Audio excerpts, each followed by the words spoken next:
globally to a very large extent. But even here, when I talk to people, they say, we don't have the best among us. We have many of the worst among us in positions of power. How can we get this fixed? How can we make it better? So the question that my book asks is 4 questions, in fact. And those questions are as follows. Do worse people get power? Does power make people worse? Why do we let people control us who clearly have no business being in control? Why do we allow this? And finally, how can we ensure that incorruptible people end up in charge instead, or get power instead?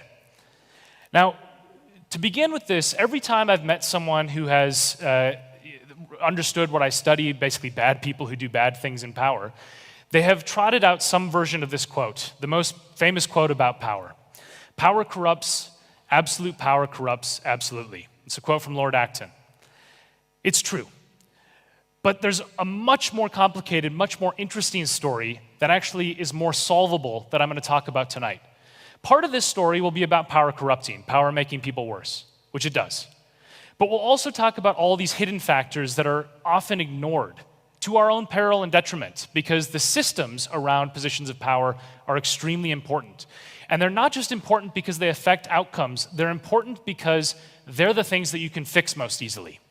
It's hard to change the magnetism of power. It's hard to change the way that power changes people's psychology and their neurology.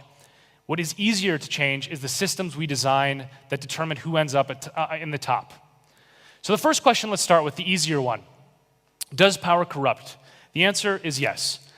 But let's look at a few detailed examples of this. And the poster child for the idea that power corrupts was one of the interviews, one of the weirdest interviews that I've done. Met this woman a few times, and her name is